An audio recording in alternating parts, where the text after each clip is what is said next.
जिल्ह्याच्या सौभाग्यवती अर्चनाताई राणा जगजितसिंह पाटील आणि उपाध्यक्षपदी सौभाग्यवती उषाताई रवींद्र गायकवाड या विक्रमी मताधिक्याने विजयी झालेले आहेत।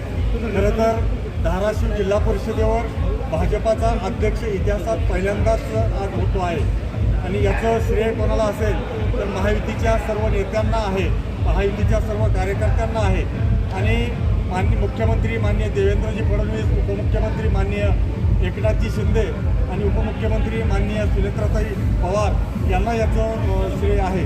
आणि जिल्हा परिषद ही ग्रामीण भागाच्या विकासाचा आणि आर्थिक विकासाची नाडी समजली जाते। त्यामुळे या जिल्ह्याचा सर्वांगीण विकास हे ध्येय ठेवून या जिल्हा परिषदेत काम केलं जाईल अशी मी सर्वांना ग्वाही देतो। भारतीय जनता पार्टीचा थांबा साहेब, यशस्वी जिल्हाध्यक्ष आहेत, यशस्वी जिल्हाध्यक्ष थांबा जरा, भाऊ थांबा जरा।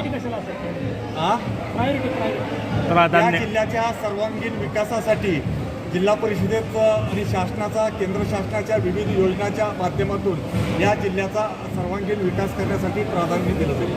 सर, निवडणुकीत आणि नंतरचं चित्र काय घटनाक्रम एकतर सत्ताधाऱ्यातच आम्हाला गोष्टी पाहायला मिळाली, त्यानंतर आता काय कुठला फॉर्म्युला आहे?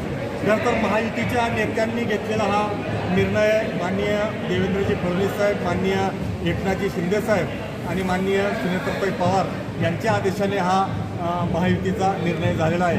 आणि आज जिल्हा परिषदेच्या अध्यक्षपदी भाजपाच्या अर्चनाताई राणा जगजितसिंह पाटील आणि शिवसेनेच्या उषाताई रवींद्र गायकवाड या विराजमान झालेल्या आहेत। काही बाबतीमध्ये राजी नाराजी होती, राजी नाराजीचा काहीच प्रश्न नाही आहे। सर्व जे काय झालं सर्वांच्या सहमतीने आणि नेत्यांचा आदेश शिरसावंत मानून हा निर्णय झाला।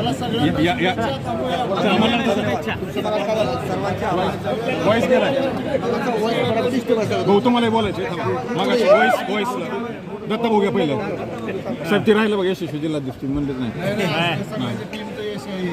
जिल्हाध्यक्ष काय साहेब लगेच जबाबदारी टाकत सर 2 मिनिटं पुन्हा सगळे येऊ दे मला पाठीमागे काय करतो तरी नको मग काय करणार पुन्हा पाठीमागे ढकल का पुढे जाताना पुन्हा सगळे कसं असतं का म्हणजे आता आम्हाला इकडे जातो नाही इकडे सरळे इकडे काय उभं एक बाईटच कुठे नाही मग पुन्हा मी करेन मग काय उलट्या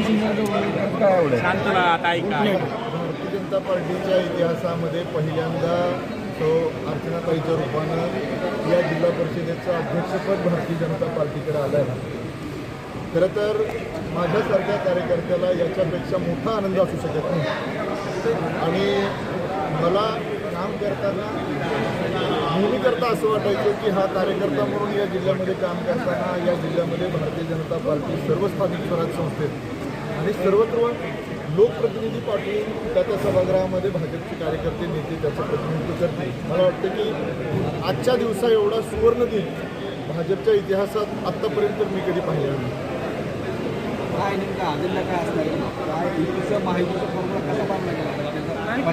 आणि आता ठाकूर साहेबांनी जसं सांगितलं की महायुतीचा फॉर्म्युला हा महाराष्ट्राच्या नेतृत्वाने महायुतीचे जे महाराष्ट्राचे नेते आहेत त्या तिन्ही नेत्यांनी सांगितल्याप्रमाणेच आता जिल्हा परिषदेमध्ये इथं भारतीय जनता पार्टीचा उमेदवार वाटतं की याच्यापेक्षा वेगळं अधिक काही बोलण्यासारखं नाही, परंतु संपूर्ण जिल्ह्याभरातल्या लोकांनी भारतीय जनता पार्टीच्या आणि महायुतीच्या पार्टीकडे दाखवलेला विश्वास आहे आगामी कालावधीमध्ये आपण यशस्वीपणे पूर्ण करू। आणि संघटनेची जी ताकद आहे, मला स्वतःला जिल्हाध्यक्ष म्हणून माननीय राणादादा असतील, माननीय ठाकूरसाहेब असतील आणि जिल्ह्यातले सर्वच प्रमुख नेते असतील या सगळ्या लोकांनी, आमचे सगळे माजी जिल्हाध्यक्ष नितीनजी असतील, संताजीराव असतील, अमिताभसाहेब असतील, सगळ्याच लोकांनी जे मला टीम म्हणून सहकार्य केलं, जे टीम म्हणून एक वाक्यता ठेवली, एक वाक्यतेने की भारतीय जनता पार्टीने मागच्या सर्व स्थानिक स्वराज्य संस्थेमध्ये जे काम केलं, मला वाटतं की हा टीमचा विजय आहे। एक टीम म्हणून आपण कुठल्या पद्धतीनं कुठल्या प्रकारे विजय मिळवू शकतो याचा हा एक चांगला उपक्रम आता आपल्या सगळ्यांना पाहायला मिळाला। युवा नेते मल्हारदादा पाटील यांच्या माध्यमातून जे मायक्रो मॅनेजमेंट आणि मायक्रो प्लॅनिंग भारतीय जनता पार्टीने केली, एक मोठी युवकांची फळी मल्हारदादांच्या पाठीशी या जिल्ह्यामध्ये भारतीय जनता पार्टीच्या पाठीशी उभी राहिली आणि मला वाटतं की एक आश्वासक नेता, आश्वासक चेहरा म्हणून मल्हारदादा आणि भारतीय जनता पार्टीची पूर्ण टीम यापुढे जिल्ह्यात काम करत राहील आणि निश्चित स्वरूपामध्ये केंद्रातलं माननीय नरेंद्रभाई मोदींचं सरकार, राज्यातलं श्री देवेंद्रजी आणि एकनाथजी शिंदेसाहेब, सुनेत्राताई पवार यांचं सरकार आपल्या जिल्ह्याला संपूर्णपणे या स्थानिक स्वराज्य संस्थेच्या माध्यमातून न्याय देईल असा विश्वास या ठिकाणी मला व्यक्त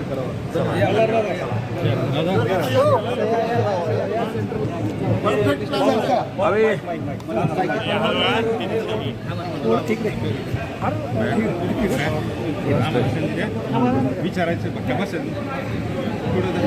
यस पत्रकार संतोष पत्रकार त्यांना येऊ द्या, त्यांना येऊ द्या. काय भावना आहे तुमच्या?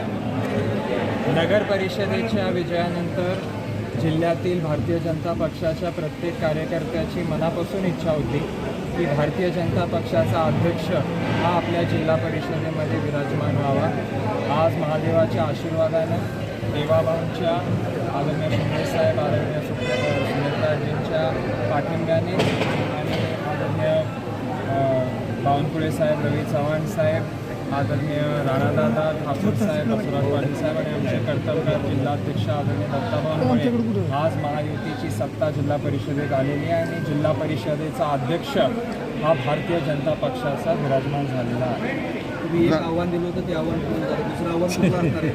मी आज आपल्याला एवढंच सांगतो की जी टीम आहे जिल्ह्याची महायुतीची, ती इतकी ताकदीनं काम करेल की येणाऱ्या विधानसभा आणि लोकसभामध्ये पण महायुतीचे सर्व कॅन्डिडेट हे प्रचंड बहुमताने विजयी आहेत.